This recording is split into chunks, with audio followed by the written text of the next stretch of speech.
അവസാനിപ്പിക്കാൻ 3 ഉപാധികളുമായി സോനം വാങ്ചുക്. വിദ്യാഭ്യാസ സമ്പ്രദായത്തിലെ പരാജയങ്ങളുടെയും നീറ്റ് ചോദ്യപേപ്പർ ചോർച്ചയുടെയും ഉത്തരവാദിത്വം കേന്ദ്ര സർക്കാർ ഏറ്റെടുക്കുക. ആശുപത്രിയിൽ താൻ അനധികൃത തടങ്കലിൽ.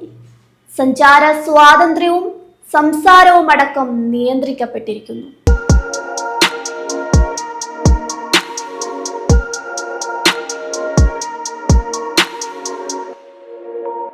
നീറ്റടക്കമുള്ള പരീക്ഷകളുടെ ചോദ്യപേപ്പർ ചോർച്ചയിൽ വിദ്യാഭ്യാസ മന്ത്രി ധർമ്മേന്ദ്ര പ്രധാന്റെ രാജി ആവശ്യപ്പെട്ട് കോക്രോച്ച് ജനതാ പാർട്ടി നടത്തുന്ന സമരം 1 മാസത്തോളമായി തുടരുകയാണ്.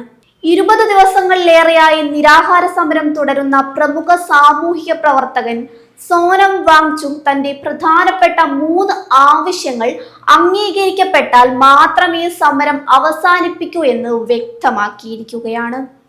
എക്സ് വഴി പങ്കുവച്ച കുറിപ്പിലാണ് അദ്ദേഹം തന്റെ നിലപാട് കടുപ്പിച്ചത്. കേന്ദ്ര വിദ്യാഭ്യാസ മന്ത്രി ധർമ്മേന്ദ്ര പ്രധാൻ രാജിവെക്കണമെന്ന ആവശ്യമുയർത്തിയാണ് സോനം വാങ്ചുക് സമരം ആരംഭിച്ചത്. വിദ്യാഭ്യാസ മേഖലയിലെ സുതാര്യതയും വിദ്യാർത്ഥികളുടെ ഭാവിയും സംരക്ഷിക്കാൻ ശക്തമായ നടപടികൾ അനിവാര്യമാണെന്ന് അദ്ദേഹം ആവർത്തിച്ചു. 3 ആവശ്യങ്ങളാണ് എക്സിൽ പങ്കുവച്ച കുറിപ്പിൽ അദ്ദേഹം മുന്നോട്ട് വയ്ക്കുന്നത്. വിദ്യാഭ്യാസ സമ്പ്രദായത്തിലെ പരാജയങ്ങളിൽ, പ്രത്യേകിച്ച് നീറ്റ് പരീക്ഷാ ചോദ്യപേപ്പർ ചോർച്ചയിൽ കേന്ദ്ര സർക്കാർ ഉത്തരവാദിത്തം ഏൽക്കുകയാണെങ്കിൽ നിരാഹാരം അവസാനിപ്പിക്കാം എന്നതാണ് ആദ്യത്തേത്.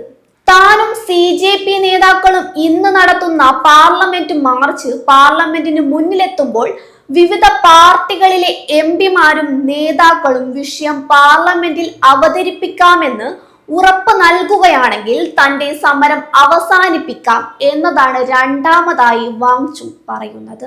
മൂന്നാമതായി, ആരോഗ്യം അനുവദിക്കുന്നില്ലെങ്കിൽ താനുള്ള ആശുപത്രിയിലെത്തി ഇതേ MPമാരും നേതാക്കളും വിഷയം ഏറ്റെടുത്ത് പാർലമെന്റിൽ അവതരിപ്പിക്കാമെന്ന് വാക്കു നൽകിയാൽ നിരാഹാരം അവസാനിപ്പിക്കാമെന്നാണ് അദ്ദേഹം വ്യക്തമാക്കുന്നത്. ആശുപത്രിയിൽ താൻ അനധികൃത തടങ്കലിലാണെന്നും സഞ്ചാര സ്വാതന്ത്ര്യവും സംസാരമടക്കം നിയന്ത്രിക്കപ്പെട്ടിരിക്കുന്നുവെന്നും കുറിപ്പിൽ വാങ്ചുക് പറയുന്നു. ഡൽഹി സഫ്ദർജംഗ് ആശുപത്രിയിലുള്ള അദ്ദേഹത്തിന്റെ മെഡിക്കൽ റിപ്പോർട്ട് പരിശോധിച്ച കോടതി വാങ്ചുകിനോട് ഡോക്ടറുമായി സഹകരിക്കണമെന്ന് ആവശ്യപ്പെട്ടു.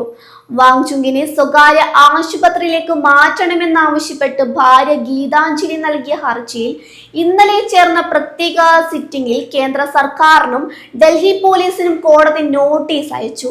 3 ദിവസത്തിനകം ഈ വിഷയത്തിൽ മറുപടി നൽകാനാണ് ജസ്റ്റിസ് മിനി പുഷ്കർണയുടെ നിർദ്ദേശം. കേസ് 24-ന് വീണ്ടും പരിഗണിക്കും.